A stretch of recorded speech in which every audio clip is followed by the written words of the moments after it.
Unit 1, 2 और 3 हमने complete कर लिया है। चैनल पे सारी वीडियोस है वो देख लो तो पूरा तीनों यूनिट हो जाएगा। बहुत छोटे वीडियो बनाए हैं, बहुत अच्छे से एक्सप्लेन किया मैंने इसमें। अभी यूनिट जो 4 है, अभी जो है यूनिट 4 एक बार मैं पढ़ा देता हूँ। तो बस छोटा सा यूनिट है, एक रीड ओनली है, एक बार थोड़ा सा पढ़ के समझ लिया देन हो जाएगा। ये इसमें कुछ ऐसा डिफिकल्टी कुछ है नहीं, इसलिए मैंने इसके हैंड रिटन नोट्स नहीं बनाए। हैंड रिटन नोट से नहीं पढ़ा रहा हूँ, ये डायरेक्ट अपने जो नोट्स बनाए हैं इससे पढ़ा रहा हूँ। बहुत ईजी है थोड़ा सा। अभी यूनिट 4 है सेक्रेटरियल कॉरेस्पॉन्डेंस। जैसे हमने यूनिट 2 में पढ़ा था कि जो कंपनी सेक्रेटरी है, जो सीएस है, वो लिंक है बीच किसके बीच का, स्टेक होल्डर के बीच का लिंक है ना। कंपनी और स्टेक होल्डर के बीच का लिंक है। जो कंपनी से, कंपनी के बिहाफ पे स्टॉक एक्सचेंज में, कंपनी के बिहाफ पे सेबी में, कंपनी के बिहाफ पे आरओसी या कंपनी के बिहाफ पे शेयर होल्डर को कम्युनिकेट करता है। तो जो करस्पॉन्डेंस है उसका क्या मतलब होता है? करस्पॉन्डेंस का मतलब होता है कम्युनिकेशन, लेकिन रिटर्न फॉर्म में। ऐसा कम्युनिकेशन जो रिटर्न फॉर्म में होता है उसको करस्पॉन्डेंस बोलते हैं। ठीक है, तो सिंपल करस्पॉन्डेंस मतलब एक्सचेंज ऑफ इंफॉर्मेशन, आइडियाज और मैसेज थ्रू राइटिंग। अब ये करस्पॉन्डेंस, सेक्रेटरी करस्पॉन्डेंस की क्या जरूरत पड़ सकती है कम्युनिकेट करने में? कंपनी और शेयर होल्डर, कंपनी और डायरेक्टर, कंपनी और गवर्नमेंट अथॉरिटी, जहाँ पर सेबी, आरओसी और सेबी, आरओसी, आरबीआई ये सब आ गया। फिर कंपनी और बैंक, इन सब के बीच में कंपनी को कम्युनिकेट करना पड़ता है, जो सीएस है वो कम्युनिकेट करता है। अब ये किस तरीके से होता है उसके बारे में ये पूरा चैप्टर है। सबसे पहला किसके थ्रू किया जाएगा? लेटर। रिटर्न में है तो लेटर, ईमेल, नोटिस या रिपोर्ट, इसके थ्रू हम कम्युनिकेट करेंगे अदर स्टेक होल्डर्स को। तो सबसे पहला आ गया शेयर होल्डर। कंपनी के जो ओनर होते हैं वो शेयर होल्डर होते हैं, और शेयर होल्डर बहुत सारे होते हैं। जैसे बड़ी बड़ी कंपनी टाटा, रिलायंस, इनके जो शेयर होल्डर्स है बहुत ज़्यादा हैं। तो सबको कम्युनिकेट करना कोई ईजी काम नहीं है, थोड़ा मुश्किल है, क्योंकि बहुत ज़्यादा नंबर हो जाते हैं। इस वजह से कम्युनिकेशन थोड़ा सा इंपॉर्टेंट है और उसको सही तरीके से करना पड़ेगा, क्योंकि बहुत ज़्यादा है। कब कब इन लोगों को कम्युनिकेट करने की ज़रूरत पड़ सकती है, मतलब कब कंपनी को ज़रूरत पड़ेगी कि इनका पहुँचे? अगर कंपनी में मीटिंग हो रही है, ठीक है, तो कंपनी में अगर मीटिंग हो रही है तो उनको रिटर्न नोटिस भेजना पड़ेगा। कंपनी की मीटिंग है तो इतने सारे शेयर होल्डर को कैसे पता चलेगा कि कंपनी की जो है 5 तारीख को मीटिंग है? तो वो नोटिस जो है इन लोग को जाएगा, इससे इनको पता चलेगा कि इस तारीख को मीटिंग है। फिर जो नोटिस के साथ एजेंडा जाएगा। एजेंडा में लिखा होगा कि वो जो मीटिंग है वो क्यों हो रही है, हम क्यों कर रहे हैं वो meeting. For example fund raise करना है, या हमने कोई नया बिजनेस वेंचर स्टार्ट किया है उसके बारे में इन्फॉर्म करना है। तो वो जो चीज़ें हैं वो एजेंडा में जाएगा। कंपनी का एनुअल रिपोर्ट जा सकता है कि कंपनी ने पूरा साल कैसे परफॉर्म किया। ऑडिट रिपोर्ट, ये जो सीए ने पूरा ऑडिट किया है, बैलेंस शीट, पीएनएल, वो रिपोर्ट जा सकता है शेयर होल्डर को। तो इस केसेस में कम्युनिकेट करने की ज़रूरत पड़ सकती है।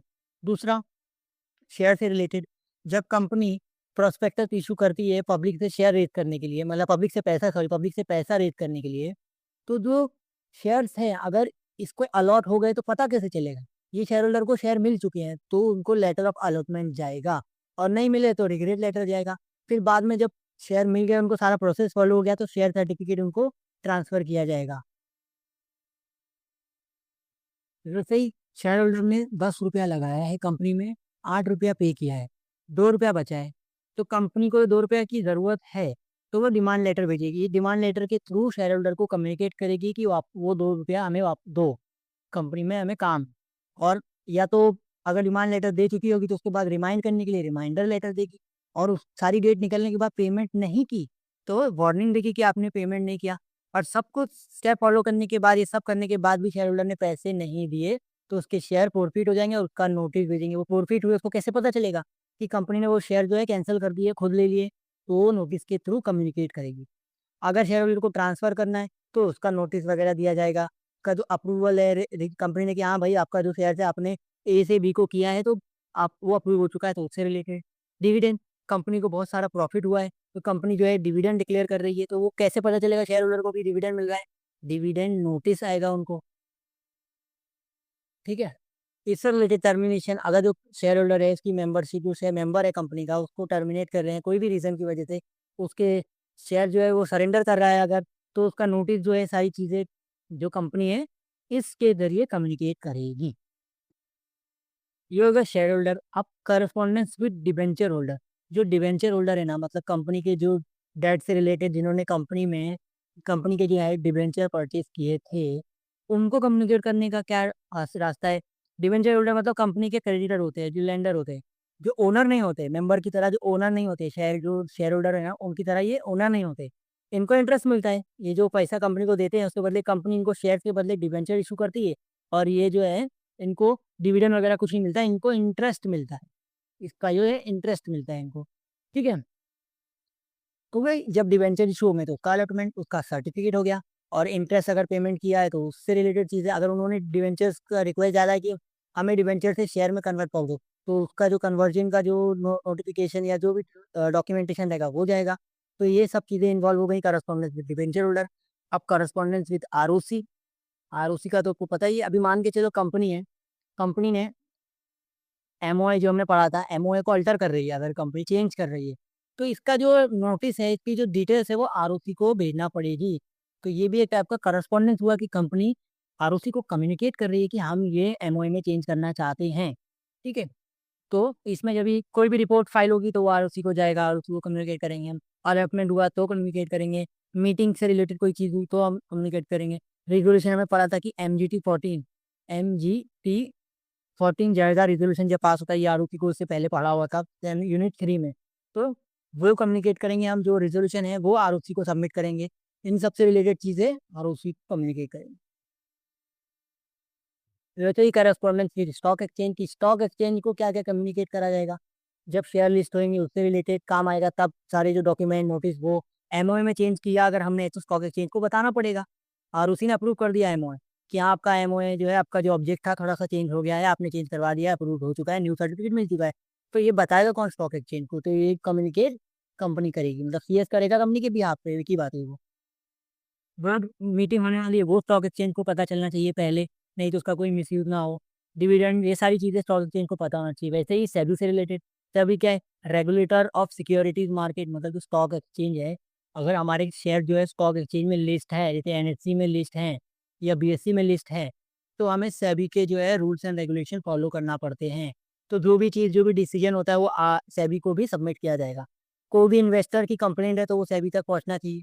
इन्वेस्टर ने कंपनी के खिलाफ कंप्लेंट किया कि ये मेरे शेयर जो है, इसका शेयर इशू नहीं किया, मैंने पैसा पेमेंट किया तभी, फिर ये सारी जो चीज़ें हैं सेबी को कम्युनिकेट करेंगे। जैसे डिविडेंड, अगर शेयर होल्डर को कोई डिविडेंड नहीं मिला, कंपनी ने डिविडेंड डिक्लेयर किया और शेयर होल्डर को डिविडेंड नहीं मिला, तो जो ये कंप्लेंट है वो सेबी के पास जाना चाहिए, सेबी को कम्युनिकेट होना चाहिए कि मुझे डिविडेंड नहीं मिला है। ओके, ये कंपनी लॉ बोर्ड हो गया, मतलब समझो कंपनियों का कोर्ट, अगर कोई भी केस से रिलेटेड है या कोई भी सिचुएशन है जहाँ पर उनका रिक्वायरमेंट लग रहा है, जैसे कन्वर्जन, कंपनी को कन्वर्ट करने में उनका अगर रिक्वायरमेंट है, एओए एमओए में अगर उनका है, तो वो सारी चीज़ें जो है कम्युनिकेट करेगी कंपनी। अभी क्वासी जुडिशियल बॉडी क्या होती है, ये कुछ समझे एक टाइप का ये कोर्ट ही होता है, लेकिन ये सिर्फ स्पेशल मैटर देखता है। फॉर एग्जांपल आपने सुना होगा NCLT, national company law tribunal.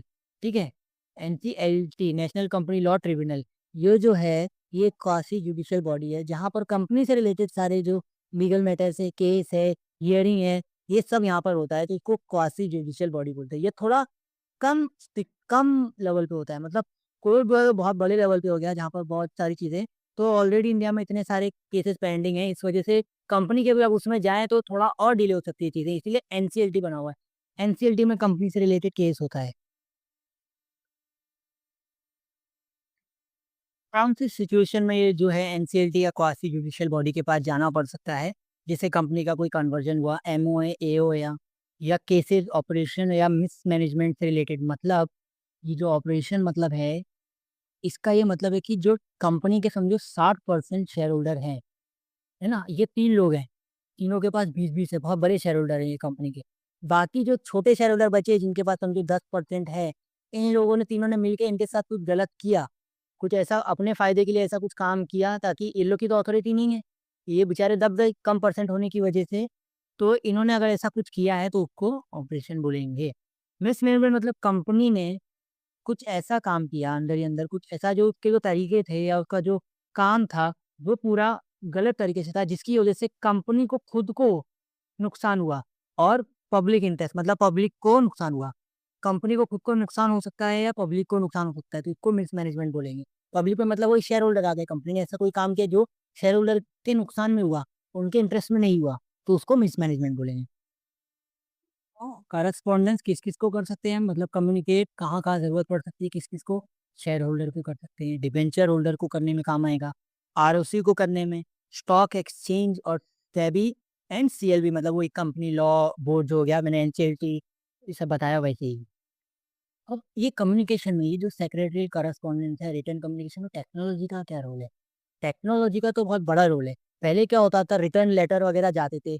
अब रिटर्न लेटर में क्या प्रॉब्लम होती कि इतना टाइम लग रहा है जाने में, बनाने में, उसको मैन्युअली बनाना पड़ता था तो उसको टाइम लगता था, उसमें मिस्टेक होने के भी चांसेस ज़्यादा थे। और अगर शेयर होल्डर तक वो लेटर पहुँचा नहीं पहुँचा, उसकी मतलब इन्फॉर्मेशन पहुँची नहीं पहुँची, ये कैसे पता चलेगा? तो पहले जो फिज़िकली काम होता था उसमें बहुत प्रॉब्लम थी। तो टेक्नोलॉजी जब आई, टेक्नोलॉजी बढ़ी, जब कंप्यूटर, इंटरनेट, ईमेल, मैसेज वगैरह आया तो कंपनी का काम आसान हुआ, कम्युनिकेशन आसान हुआ। सबसे पहले क्या हुआ, स्पीड बढ़ गई कि फटाक से मैसेज भेजा, कम्युनिकेट इंस्टेंटली कम्युनिकेट हो गया कि ये कंपनी का जो है मीटिंग है इस तारीख को आ जाओ, है ना? अभी पोस्ट के बदले ईमेल भेजते, फटाक से पहुँच जाता है ईमेल। इससे क्या होता है, एरर कम हो जाते हैं और करेक्ट करने का मेजर बहुत जल्दी हो जाता है। मतलब अगर कुछ गड़बड़ हो गई तो सेकंड ईमेल भेज सकते हैं कि फर्स्ट ईमेल को इग्नोर करो, उसमें कुछ प्रॉब्लम थी ये वगैरह वगैरह। फिजिकल केस में ये कैसे होगा, ऑलरेडी 5 दिन 10 दिन बाद तो पहुंचा है लेटर, पहले की बात कर रहा हूँ, तो फिर वो सारी प्रॉब्लम होती है इसमें। पैसा, अभी पेपर प्रिंटिंग स्टेशनरी का बच गया, पूरा लेटर प्रिंट करो, उसको पोस्ट करो, इन सब से रिलेटेड का पैसा बच गया। ईमेल झट से भेज दो, और यही एफिशिएंसी बढ़ गई, वो तो है ही, फटाक से काम होता है एकदम। और डेटा सबसे इम्पोर्टेंट, तो जो पेपर से रिलेटेड जो चीज़ें थी, लेटर वगैरह, वो कितना जमा करके रखेंगे, कहाँ रखेंगे? उससे रिलेटेड बहुत प्रॉब्लम होती थी। तो अभी डिजिटली स्टोर हो जाता है, जैसे ड्राइव पे हमारा स्टोर हो जाता है, क्लाउड स्टोरेज पे। तो ये प्रॉब्लम सॉल्व हो गई टेक्नोलॉजी से। वही कौन से टूल यूज़ होते हैं, ये टेक्नोलॉजी आई, करस्पॉन्डेंस में हमें क्या किसने हेल्प किया? सीधी सी बात है, इंटरनेट, फैक्स। अभी सीधा फैक्स पहुँच जाता है कि पोस्ट के बदले सीधा फैक्स दे सकते हैं किसी को। टेलीफ़ोन और सॉफ्टवेयर वगैरह ऑफ़िस के जो आ गए, जैसे कि माइक्रोसॉफ्ट ऑफ़िस या माइक्रोसॉफ्ट एक्सेल, उसमें कितना काम ईज़ी हुआ है। ईमेल तो है ही सबसे इम्पोर्टेंट, ठीक है? तो ये सब चीज़ें टेक्नोलॉजी का रोल था। ये चैप्टर पूरा रीड ओनली है, एक बार पढ़ लेंगे समझ में आ जाएगा, कुछ ऐसा इसमें है ही नहीं, ज़्यादा कुछ टफ नहीं है। इसमें कुछ लेटर्स भी है, जो हमने देखा कि कम्युनिकेट करती है कंपनी रिटर्न फॉर्म में, तो उसका क्या फॉर्मेट होता है, तो वो स्पेसिमेन लेटर्स में दिया है फॉर्मेट। पहले देखो, सबसे पहले शेयर होल्डर को अगर कम्युनिकेट करना है कोई चीज़ में, तो उसका ये डेट, एड्रेस, क्यों कम्युनिकेट कर रही है, बोनस शेयर इशू करने के लिए, डियर सर, जैसे हम लेटर पढ़ते थे ना, उससे रिलेटेड ही है।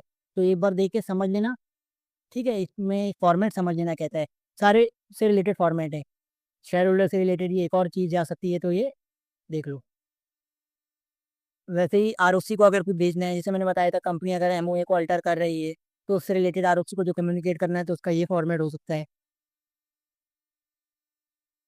देन स्टॉक एक्सचेंज को अगर जाना है, कंपनी को अगर शेयर लिस्ट करवाना है, तो वो एप्लीकेशन डाल दिए, तो ये लेटर ऐसे ऐसे तरीके से ये लेटर जाएगा, है ना? और यहाँ पर सीएस का साइन आएगा, जो कंपनी सेक्रेटरी है।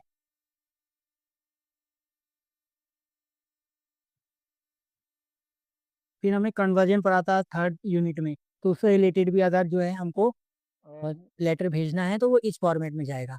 ये बेसिकली सारे फॉर्मेट दिए, बैंक को अगर कोई भेजना है तो कम जो जो भी स्टेक होल्डर को हमें लेटर्स भेजना है, जिस तरीके से कम्युनिकेट करना है, वो सारा इसमें दिया है, एक बार पढ़ लेना बस।